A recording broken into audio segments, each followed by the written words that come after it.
The Model 3 refresh, the 3 Plus, the 3 Fresh is out, more or less. But does it even matter? Is it going to move the needle? I think so, but I figured I'd check with an expert who knows a thing or two about a thing or three. I'm joined by Randy Kirk. I'm Brian. Welcome to My Tesla Weekend.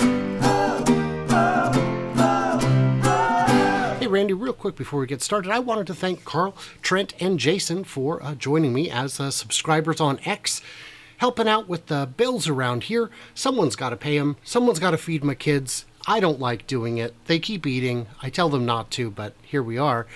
Their decision. I want to thank them too. Yeah, their decision to support the channel. I don't want to have to pay you. Their decision to support the channel is why I'm able to keep going, and I thank you guys so much. You can join me on Patreon or as a channel member on YouTube or on X as a subscriber. And also, before we get started, just in case anyone missed it, this Saturday I'm going to be at the Vancouver Tesla at the Vancouver Tesla Center taking delivery of my car. The Southwest Washington Owners Club has an event. They do one every month. This month it happens to be at Tesla on the 28th, which happens to be my delivery date. The event is from 10 to 2. My delivery is scheduled for noon. I'm very excited. So come on out. Check it out. Didn't you have something to show me? Didn't you have something to show? Oh, I did. Come on now. It's my car. Oh, yeah. It's my car. Yeah. It's a gray Model Y. Yeah. And just like this one, my car is new for 2023. There you go. It's flipped in and it'll be new in 2024 also because of over-the-air updates. And it'll be new in 2025 again. I'm looking for over-the-air updates. It's a thing. It happens. The cars keep getting better after you buy them. That's crazy. But I love it. Yes. Model 3 refresh, 3 Plus, the 3 Fresh. It's arrived in Europe. Sales have begun or are beginning any day. In China, homologation, I believe, is either done or almost done. Deliveries will begin any day. Does it matter? Yes. Are we done? Yeah, thanks for your time, Randy. Everyone, stay tuned. Oh, wait. We should probably talk about it. So I think it could really matter.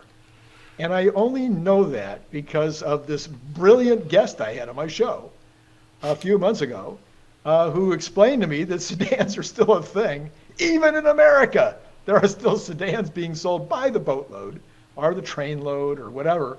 And so the question is, who's going to get that sedan business? And in Europe and in China, the sedan and other countries around the world, sedans are even more important because folks are not willing to spend the dough to get SUVs or monster trucks. So the sedan business is still big. So yes, I think that the Model 3 after this change could be a pretty dramatic seller because I like it. I like it. It's got a lot of new features. It's got some updated styling and design cues. All that's great. I think the interior is a lot more interesting than before. It's got a unified design, so it doesn't feel like there's a dash and also doors, but that it's all one part of the same cockpit. All that's great. The cost is going to be a little bit lower to build, it seems. Even though it's got all these improvements, the curb weight is essentially unchanged. The drivetrain appears to be the same one as before. That's fine. Mm-hmm. There may be a new performance version coming, a ludicrous version of the Model 3. Yeah, now we don't know yet because I over and over and over again I've been saying that they really need to make a Model 3 Plaid because that's what I would buy. Mm-hmm. That's what I would. The S is kind of big. It's a big car. It's a big car. So a Model 3 Plaid would be great. Now, ludicrous, we don't know how much slower the ludicrous would be, but maybe it'd be good enough for an old codger like me. I don't know. But, I'm glad that they're coming out with, whether it's a ludicrous or a Plaid, but I think why not just go for it? So here's some cars. I'll name a car, one of the world's best-selling cars, and you tell me if the Model 3 Plus could take sales away from it. Camry. I think it costs less. Doesn't a Model 3 cost less than a Camry now? It depends on the market, but yes. And the Camry is a very good seller. Accord. Well, I happen to always think that the Accord was pretty good looking. But I think the new Model 3 is better looking, and I'm guessing it might be less expensive in some markets. Let's go down market to another sedan or two, Corolla. Well, now that's a complete loser car. That's for those folks. I'm sorry if you've owned a Corolla in your life, but that's for folks who just they haven't been able to get along in life. But do you think the Model 3 Plus can compete in that space? Pay in that market. Well, I think it's getting very close to the same. You might even be able to get the lease now for less than right? Because there's Yes. leases now 259. I think I might have seen it advertised on television recently at around the same lease, like 259. So if you Well, one of yes. if it was one of the And other and when you factor in the total cost of ownership with gasoline. your juice versus gasoline, with your maintenance versus virtually none, oh no, I had to rotate my tires. And so if Corolla can be bitten into, then we've got the Civic. The Civic, Corolla, Accord, and Camry are four of the historically best-selling cars in the world, and they're all mid-size sedans or smaller, like the Model 3. What has been the limit on how many threes they can sell so far? Oh, that's interesting. I think it's less than 1 million, right? Well, right, but what Oh. causes the limit? Oh, the limiting factor. Yes, sir. It's not Jordan Giesecke. He is not the reason. He's not the This program. he's not Darn it, this Bobby, limiting. Get off the air. If he would just stop holding back the three, it's got to be production.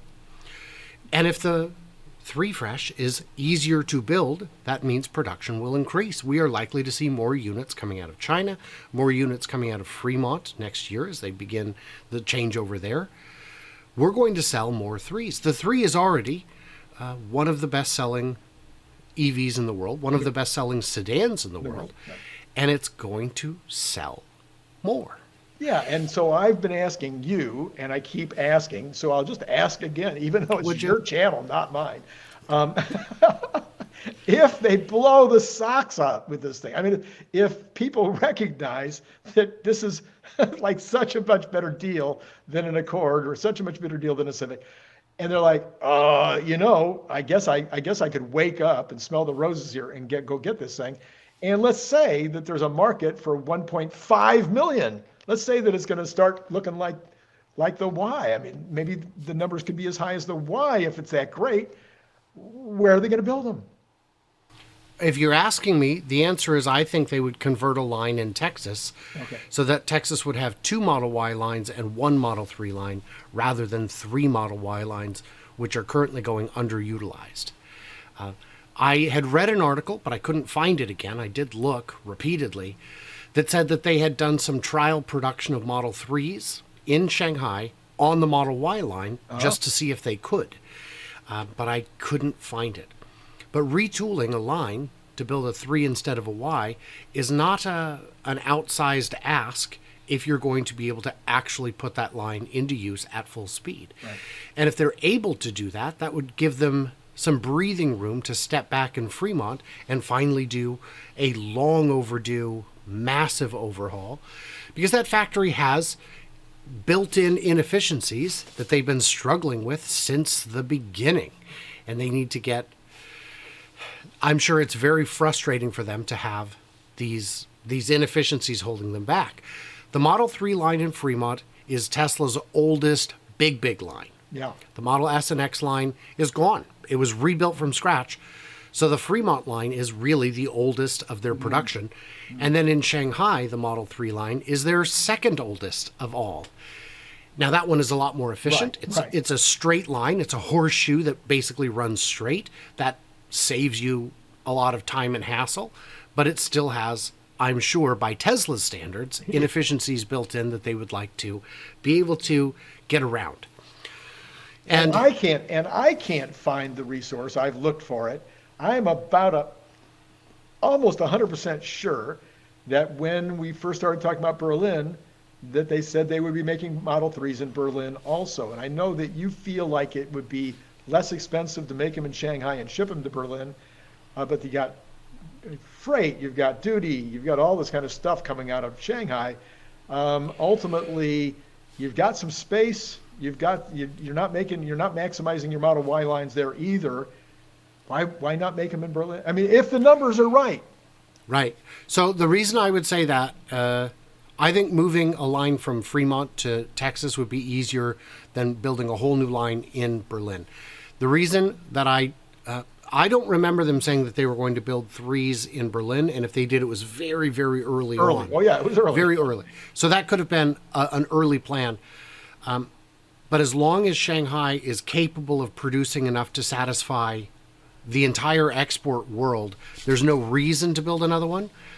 But if we're going to be talking, if the Model 3 price comes down any more, if they're talking 30,000, 32,000 for the Model 3, and like you said, if they build it in Europe, they're avoiding the import tax, the import cost, the shipping cost, the time in transit, which costs money. Right. Time is money. 30 days at sea costs money. If they could get their costs down to 28, 29, even 30,000, it could make sense to initiate Model 3 production in Berlin before expanding. Convert one of the 3 Model Y lines and do that. Boy, these are exciting times we live in, Randy. I don't know if you know. So I guess my question for everyone is, where do you think the Model 3 is going to be built? Let's say it's 2 years from now, 3 years from now. Name all the factories where the Model 3 will be built. Will it just be built in Shanghai and Fremont? Will we see some in Texas or Berlin? Will we see a whole new factory making them? I don't think that's the case, but it'll be very interesting to see. And of course, it all has to play into the Gen 3 vehicle. So the Gen 3 vehicle will have certain price points and in certain market TAMs that are associated specifically with the smaller vehicle, and then you'll have this next vehicle. So if there's a market for another 500,000 Model 3s in Europe, how many of those might be cannibalized by the Gen 3 vehicle? So that'll have to be taken into consideration as well. And that could be a reason to not expand Model 3 production, is if you're about to come out with a $25,000 car, which has higher trims that go into the 30, 35,000, do you really want to keep cutting the price on the 3? How do you differentiate the product? All great questions, all great considerations. I look forward to all the great comments in the comments below. Guys, appreciate you. Like, subscribe, do all that. Head on over to the old Randy Kirkaroo channel there. In my description, I always leave links to the best-selling books, like the ones you see behind him. And so for everybody else, leave a comment, like, subscribe, do all the usual things, and stay tuned, stay juicy. And I can't wait to hear from you clever robots in person on Saturday.